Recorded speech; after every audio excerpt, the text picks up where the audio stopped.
done that, put the fluence on it. So James, if you're okay to get us underway, please feel free to do so in your own time. Thanks. Hi, Jos. Hiya. There's been a lot of talk about rotation following the Test series against India. You went home after the first Test. You're back now for the white ball leg. Do you feel better for it? Do you feel like it was the right thing to do for you? Yeah, I do. I do feel good for the rest. I've obviously spent a long time in the bubbles and over the past year or so since the pandemic started. I think it's been important for not just myself, the other guys to be able to get in and out of the bubbles, to look after people. So feeling good, really looking forward to what's going to be a great T20 series against a top side in their own conditions. While you were away, you've seen Ben Foakes come in and impress. Is that something you're okay with as a multi-format player, the fact that your position will come under greater pressure when you're not in the team? Yeah, I think it's something you have to accept. I think, not just in these times, but all the times whenever you're playing for England, you're always under pressure. And I think it's been a running theme for a while in English cricket. There's some fantastic wicketkeeper batsmen all pushing for that place. So I think that drives everyone on. But Ben performed fantastically well in those Test matches. He's, as everyone knows, what an amazing wicketkeeper. It's great to watch him go about it, and I've enjoyed, when he's been around the squad as well, learning from him and taking motivation and inspiration to try and push my game on as well from seeing how good he is. And Owen Morgan's spoken this week about Alex Hales. He could be reintegrated into the squad this summer. How would you feel about him coming back? Yeah, I'd be fine with that. I think we're all disappointed with how that episode played out. And as Owen's talked about a lot of the time, it's an element of trust needs to be rebuilt. And I know he said that it's harder to do that, obviously, in this day and age at the moment. It's hard to get people in and out of teams and of environments, so that hasn't taken place. But I'm sure when the time's right, Owen will talk to Alex and the selectors, of course. We all know what a brilliant player he is. So if he can be reintegrated into the side and playing well and warrant selection, then all for that. Do you think enough time has passed to rebuild that trust? And do you think there'd be any bad feeling within the team now? I think everyone's pretty grown up, and I'm sure if there were ill feelings, nothing that couldn't be sorted out with some man-to-man conversations, I'm sure. So I think the white ball side's been together for a long time. Alex was a huge part of that for a long time as well, and I'm sure lots of the guys stay in close touch with him. So I don't foresee there being problems, and if there were, then they could be sorted out. But as Owen said for a long time, that trust needs to be rebuilt, and I'm sure that those two guys will have a conversation when the time's right. Have you spoken about it as players, as senior players at all? No, we haven't, no. But presumably that you would have conversations around that, and it would be a team decision, would it? Yeah, I'd expect so. It's probably a question for Owen more so, but no, I know he always leans on senior players and to make his decisions. I'm sure as a group that would be a discussion. Thanks, Jos. I'll let someone else pick up. Thank you. Thanks. Scott, please. Scott Taylor. Hey, Jos. I know you went home after that first Test, but we saw with Mo there were potential discussions for him to stay on. Was there any sort of discussions with you about potentially staying on? No, there wasn't. For a while now, obviously the ECB have been trying to plan and rest and rotation and management of players' workloads. So for a while before the series, that was sort of in place and in plan with everyone. So no, there was no more conversations around that as the tour sort of rolled on. And there's been a lot of criticism about this rest and rotation policy, but can you just give us an insight into what it's like being on tour? Because it's easy to criticize it when you're at home with your family around you, but what's it like during a Test tour, particularly when it's not going as planned, when you're in a hotel room by yourself, essentially? Yeah, I think we're all learning more and more about it. I think we all understood from the summer the challenges the bubble presented. It's probably even more so in England when some guys are 20 minutes down the road from their families, so you don't see for 2 or 3 months. So there's big challenges of it, and I think it's been much talked about how we can best look after players, and in what is an incredibly packed schedule at the moment.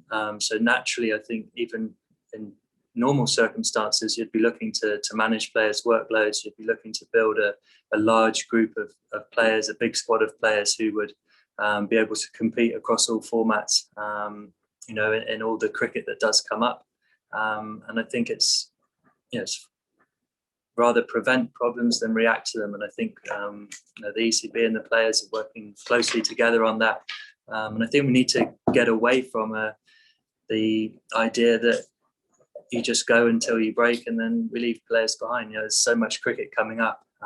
There's obviously the huge carrot of the Ashes at the end of the year. You need to be getting to that point with players in the best shape to be able to go and perform in that series, as opposed to being burnt out and no longer wanting to be in that environment. But fingers crossed, hopefully that we're coming towards the end of the pandemic and bubble life potentially as we know it. So hopefully when you come to the end of the year, that we'll be in a different place for everyone in the world, and especially in these bubble environments.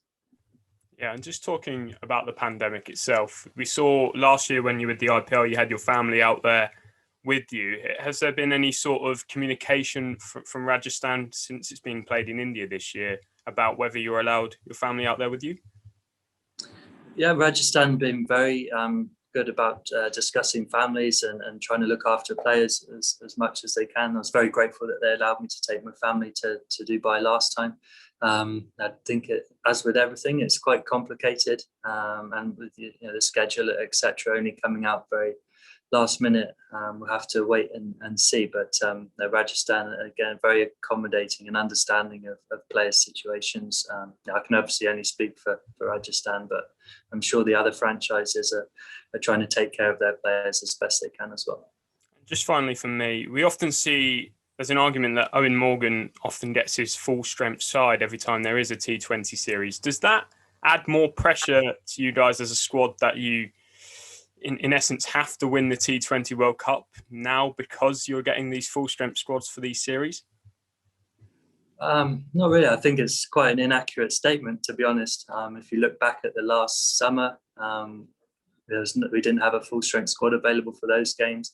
The only time so far I'd say we've had a full strength T20 side available has been the South Africa tour that we just went on, and obviously we've got what is at the moment our full strength squad here in India. But if you look ahead to the summer for the multi-format players, I see it that it won't be possible for the T20 side to have a full strength squad going through the summer, and I think it's quite an inaccurate statement, to be honest. So I think both Owen, Joe, Chris Silverwood and the whole of the ECB have worked closely together to try and balance things and as best as they can in what is an incredibly difficult situation. But it makes complete sense to be here in India ahead of a World Cup, which will be played in these conditions, which is probably the last time we'll have a full strength squad available to play as best we can in this series against what's an excellent India side in their own conditions. Perfect. Good luck, Jos. Cal from the BBC, please. Hi, Jos. Good to see you back. So as you mentioned, there's a lot of cricket coming up for you personally now until the end of the year. A lot's already been made about squad rotation, and you're going off to the IPL in a month's time. Did you consider at all missing any of the 2 IPLs this winter, or playing a shorter part of it, or, as we see with Mark Wood, withdrawing altogether? Yeah, absolutely. I think you need to turn your thing off as a bit of feedback. So yeah, of course, I think that's always a consideration as a player. You have, we're very grateful to the ECB for those things, and you've got to look after yourself as best you can as well. So, the IPL is obviously a huge draw for players, and is hugely beneficial not only to the individual but also to us as an England cricket side. It's a big feather in the cap that 12 players this year are in demand to play in the world's biggest tournament. And of course, the obvious benefits of player improvement, the skills you learn and the experiences you gain, especially at the moment with this IPL that will be played in India, where the World T20 will be played. But I'm sure, with everyone's individual situation, that you have to take care in that, take care of yourself as well. And I'm sure for individuals, you've got to make that decision that's best based on yourself and with the people around you. Is there a bit of disappointment that you could potentially miss the first test against New Zealand in June?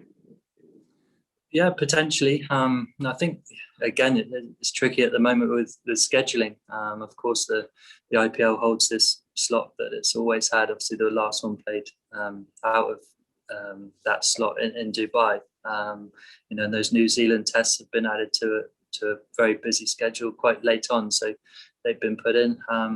It's always going to be bittersweet if you're missing games of England or whatever opportunities you're missing. But I think we don't know how far players are going to get into that tournament. You don't know if you're actually going to miss them at the moment. So we'll wait and see. And just a final one from me. Those guys who played in the 3 defeats to India in the Test series, how easy is it to then switch off from that and go into limited overs mode and almost start afresh? Yeah, I think pretty easy actually. Probably quite excited for a change of format.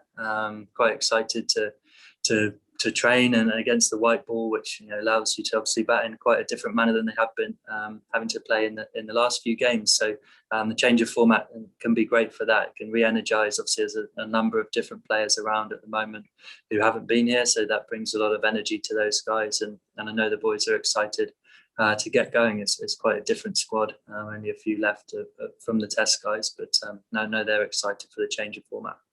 Nice one. Cheers, Jos. Thanks. Paul Newman, please.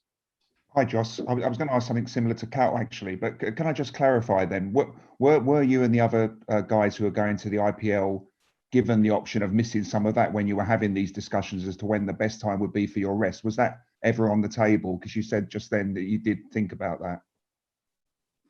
Yeah, not to be honest, speaking with the ECB, but certainly individually, you have to take those things into consideration. And we all know the benefits of the IPL.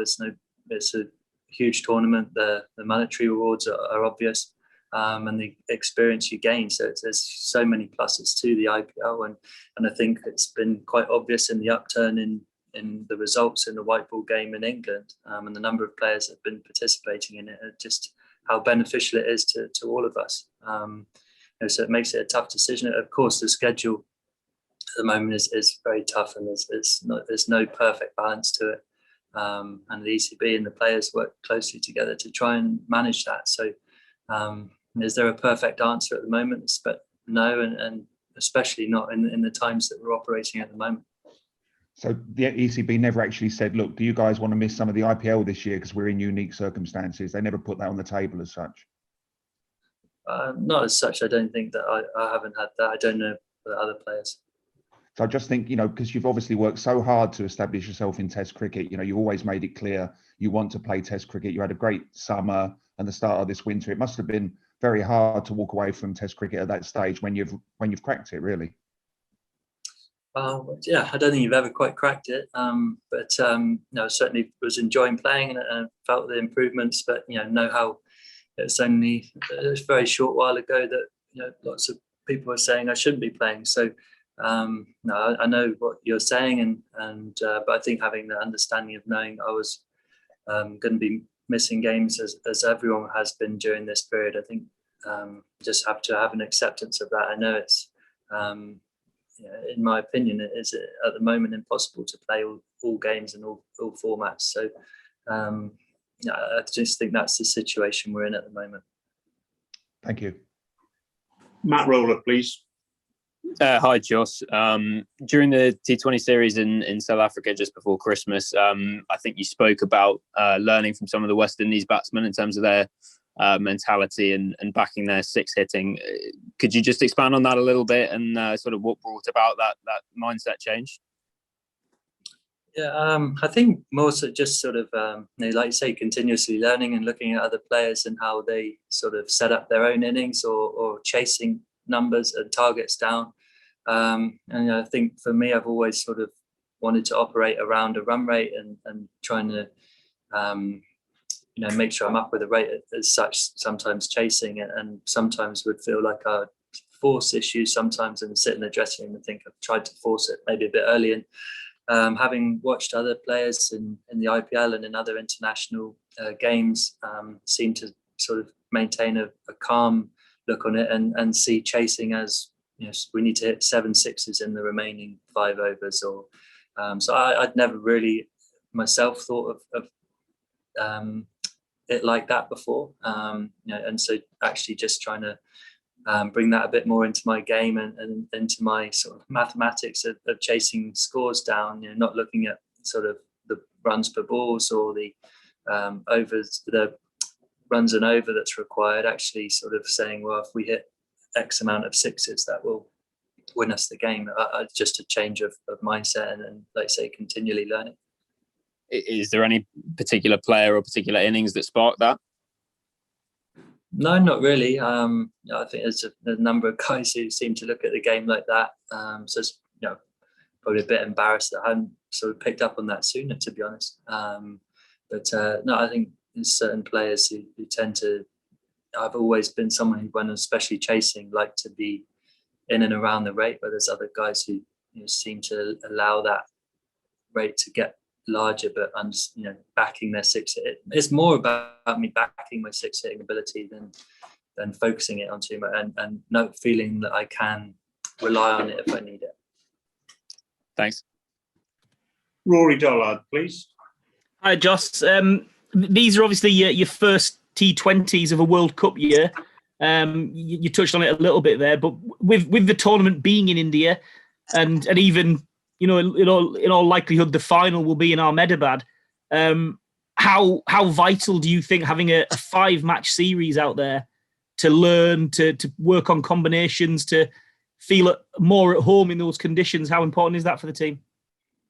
Yeah, absolutely, hugely important. I think it's a great benefit of us being here to be able to play in Ahmedabad, a brand new stadium, which, like you say, will probably play a big part in the World Cup. That no one's played here before, so that's a big advantage for us to learn about this particular stadium and the conditions. And I think as a T20 side, the white ball side in general, the sort of conditions that we generally struggle against as the pitches get slower and the ball takes more spin, and having a different game plan as such for that. So we don't know exactly how the wickets are going to play in this stadium, but you would have thought having the 5 matches all at the same ground, they may start to slow up and take some spin. And I think if we look back to where we played in the World T20 here in 2016, I think it was, they were generally played on excellent wickets, but in the other side of the draw, the games that at Nagpur were quite low scoring in a different style. So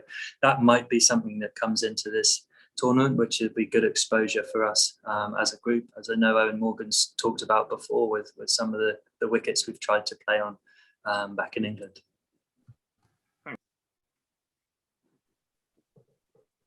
Hi, Chris Jos. Stocks, please. Hi, Jos. Similar to Rory, really. The importance of this series, I'm guessing, in a World Cup year is huge. I just wondered, as one of the favourites for the tournament, coming up against another one of the big favourites, how much of an opportunity is this for you guys to make a statement of intent ahead of the tournament coming up? Yeah, a big opportunity. Like you say, you going into World Cups, you probably look at host nations, one especially as strong as India, are going to be favourites for that tournament. So it's a great exposure for us to play against what will be one of the best teams in the tournament in these conditions. So it's vital for us to play well and hopefully we want to win the series and take that confidence, and also to gel together as a group and have that role clarity ahead of the World Cup. So it's a fantastic opportunity for us as a side to be playing against this team in World Cup conditions. Would you say then India are favourites ahead of you for the World Cup, just because they're at home? Yeah, I think there's a number of excellent teams out there, but I think the last few World Cups in lots of different places have shown host nations tend to perform very well. India are, of course, phenomenally strong in every format, and T20 is no different. So especially being at home, I sort of see India as the favourites. Two more now, please. Nick Holt and then John Etheridge. Nick. Hi, Jos. Just a quick one. Did you, if Rajasthan reach the final of the IPL, I think it finishes May the 30th, and the first test at Lords is June the 2nd, will you stay in India or will you come back and play in the first test? I think have to wait and see, obviously, where Rajasthan get to. I think the ECB and have said recently, haven't they, that it looked like the IPL, if you're involved in that, you'd be staying in the IPL. I think that agreement was probably in place before the New Zealand tests were announced. So I think the ECB are just keeping consistent with where they were at before those games got put into the schedule. And what would you say to I guess some England fans might think that England should come first, regardless of when the schedule is set up, ahead of playing for a team in India? Yeah, I completely understand where they'd be coming from.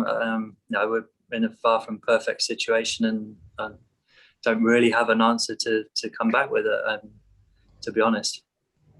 Okay, cheers, thanks. John Etheridge, please, last of all. Jos, yeah, I was going to ask something similar to Nick there, really. I mean, do you think it's unrealistic to expect professional cricketers with families to support and so on to, forego the money that is available in the IPL? Is that ship pretty much sailed now? I think, the IPL is obviously very advantageous for a lot of people with the money that's involved. The tournament is probably the biggest tournament in the whole of cricket, isn't it, really, in terms of money? So those big careers can be short, but of course we know that playing for England is a huge draw for everyone, and we're very well remunerated playing for England as well. We're very fortunate in that case as well. So I completely understand there's going to be certain people who have a certain opinion one way, and others will have another one as well. But all I can say is that the IPL, I think, has had an outstanding effect on English cricket so far, and the individuals involved in it, obviously financially, but from the cricket it's produced and the players we're producing now in white ball cricket. So that's all I really can say on it.